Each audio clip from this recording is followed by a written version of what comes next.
God, man, get up 11 or 10 or 11, and then next thing you know, we let them hit a three to go up, what, 1 or 2 at halftime. I'm thinking, man alive. But we went there at halftime, spent about half of it, not happy. And then spent the other half, hey, let's get it together. This is what we got to do.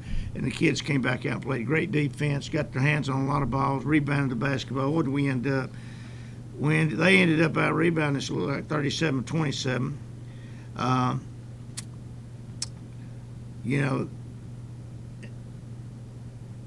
just proud of the players. I mean, they were under a lot of pressure. I mean, there was a lot of things that was going on. Not negative stuff on the team, but going on with my stuff behind the scenes with them.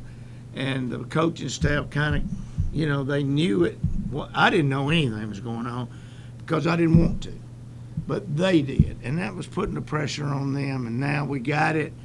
Now let's get back to putting this thing where we can go on and win a conference championship. And we're still in this thing. I mean, we don't get to play La Tech again, but everybody else will have to play them. And so, you got to stay on task every night.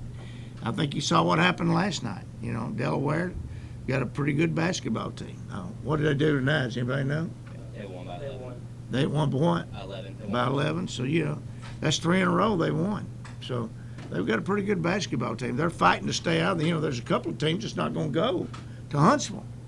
So you got teams in that lower part of that, much like Western, that's battling right now just to, make sure that storied program, like our storied program, is not left out when we go to Huntsville to play for a championship. Because when we get down there, any one of those 10 teams will have a shot to win Conference USA championship. So. Coach, not really a question, more or less an observation, but you just won 500 games, and you're in here talking about this game and what you guys could have done to win, and you're talking about the conference championship. Talk about that mentality for you that it's always been the next game. It's not getting 500. You get in this business. When I got hired at Shelbyville, do you think for a second I ever thought about I'd be in the Hall of Fame? My first practice, I had 60 players, and they're saying you got to make a cut to 20, and I don't know any of them, so I spent a week. Not one time or second did I ever think, been hard at Shelbyville, I'm going to be in the Hall of Fame. Or I'm going to get a college job and win 500 games. No, never crossed my mind. Didn't go to work in the mornings thinking about that. Have never come to work in Middle Tennessee thinking about winning the 100th or the 200 or the 300 or the 400 or the 500. Never. My wife will tell you I don't get up in the morning and talk about any of that. Now, I do get up in the morning and talk about, hey, we got a full day ahead of us, kind of lay my schedule out with her about we got to accomplish this in practice today. And maybe I'm not satisfied with the way we're handling on the defensive end. And she's got to listen to all that. So she's been around that with me. But she'll tell you, not one time have we ever thought about this right here. Never thought about it. Even Jake reminded me, or I think it was Jake, maybe it was Mike Egan for Nike, that we were the only person to ever win a 500 in college and 500 in high school. I didn't know that. I didn't, and I step back and think about that. When I was coming through playing basketball in Woodbury, and, I had some of my childhood friends out here tonight, Steve Smith, Billy Smith, which at one time was one of my closest friends, Steve, one of my closest friends, Billy, became the president of Freed Hardeman High School, and me and him didn't have anything. All we had was a ball. And every time we got a chance, we were in the gym shooting ball. And I think about those type things, then I look back and say, some of this stuff that I've done, I can't really believe it. And I don't say that in a braggadocious way either. It's hard to believe. But I've been blessed. The good Lord has blessed me over and over and over and over. And sometimes I wonder why he's blessed me as much as he has. Maybe I'm not through yet. Maybe there's something out there still that he wants me to do. And that's my feeling right now. Past the awards and the wins and the championships, how does Rick Insell want to be remembered? The most loyal person that you've ever met. That's how I want to be remembered. If you're sold out to me and I'm sold out to you, anybody that's a friend of mine will tell you.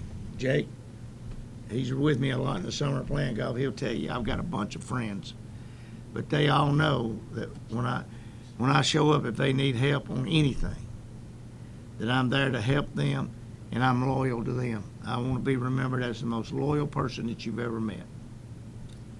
Coach, sometimes moments like this just hit someone all at once. You got emotional on the court when you were speaking. What was going through your mind that really brought that out? My 3 sons and Deb, we've come through a lot. I mean, God. And they had to do without sometimes, because I'm a high school coach. I'm not getting paid a lot. And my wife is a bank teller, and we're just trying to buy milk for the kids and diapers. And those 3 little ones there with me going to the gym, much like Clark does with his dad every day, going to the gym and having to survive at the gym and going on the road and going out with me on all these trips when they probably should have been in the bed.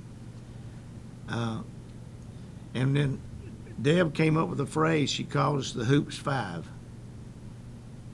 Now I got a checking account that says Hoops 5. And that's Tom, Kyle, Matt, myself, and Deb. And that's what we are. We're Hoops 5. And from that Hoops 5 now we've got 13 grandkids, and God. And every one of them knows that I love them. Every time I see one of them. And most of them I call every night, or they call me every night and say, hey, we love you, Coach. Are you okay? Are you healthy? And I never fail to not call my 3 sons every single night. Of course, Matt works with me all day, but I still call him. And they all get pissed off because I kiss them. Now, I didn't have a family that did that, but I want them to know when I'm not around, hey, this old guy was pretty special. Coach. Not with the wins and losses. Just, he's a pretty special granddad. Coach, the shortest amount of time between milestones is the most recent, between win 400 and 500. Is that kind of an exclamation point on the career? That's the quickest you got wins. Probably. I said this to somebody, maybe it was you the other day. I looked up and it was 463, something like that, and I thought, I met with Chris and I said, I think I might like to have 500 wins. He said, well, hell, you got the job. I don't even think I've got a contract, to be honest with you. I really don't. He said, you got the job as long as you want it. I mean, go for it if you want to. At that time I was thinking about maybe stepping aside. I didn't want to be, I don't know really the word, selfish. Because it's a young man's game now. Matt, Kim, Nina, Tom, it's a young man's game. And I just didn't want to be selfish and get in their way. I still wanted to be able to be helpful. And when I get here in the morning and they're in my office and say, hey, what do we need to do here? They still need me. Or, hey, Coach, what do you think about this? Let me show you this. What do you think about it? Well, I don't think they're doing that to make me feel good. I think they're doing that because they really feel like they need me. And, so I said, heck, I'll just stay on then.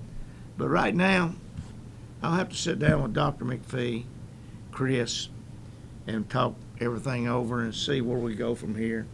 But, this could be my last hurrah this year. Coach, of the players just now, when they were talking about you, mentioned the off-the-court personality you have that was the reason they came here to play for you. Talk about that over the years and just the development of the number of players you've recruited to come play for you. Well, I'm not off the court. I'm not like I am on the court. You'd have to be around me to understand that, wouldn't it, Jake? But I have a good time. I like to smoke cigars. I like to brag a little bit too much. Around my buddies, I love playing golf, and I love kicking these young guys' butts in golf because I get to play from the gold tees.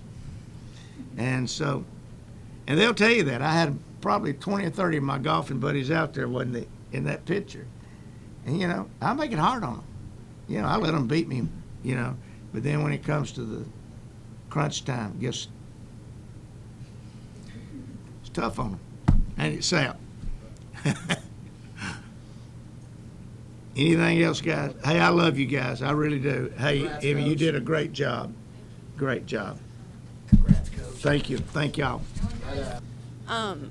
With what's on your shirts right now, but what was it like, and each one of you can talk to us about it, being a part of history, of being able to bring in the 500th win to help Coach Riggensel just be one of the best of the best? I feel like we all just have just so much excitement. I even said, on the court when they played the video, I was like, wow, we're playing for a legend. He really is, and it's just amazing to be able to experience that. Yeah, I'm so excited for him. I told him whenever I came out of the game, I said, 500, baby, let's go. I was like, he's a real deal. Yeah, everybody loves Coach Tinsel. He knows how to get the best out of you, and I just have so much respect for him, and I just love him so much, and I was just so happy to finally get it for him. Savannah, how do you describe Coach Insel, not only as a coach, but who he is off the floor? He cares for us deeply. He really shows it. He's going to help you out however you need, and he's just going to be there for you. He's a great person to play for. How much does a guy like him, and he compliments his staff a lot, but how instrumental are they into convincing you to come play at a school like MTSU? They know how well he's done here, and he's built this program, and they know that he's just going to keep building it. Macy, you're the out-of-towner here, or at least out-of-state here. Yeah. How much of influence does Middle Tennessee have in the landscape of basketball? Obviously, in your recruiting, but you chose Middle over a lot of other schools.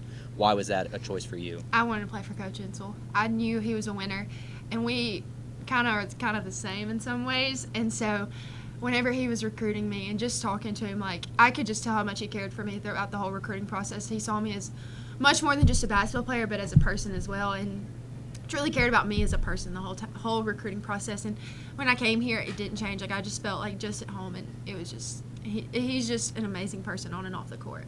Blair, it's a tough question as a freshman, but how are you going to remember Coach Insel? I mean, it's such a historic career.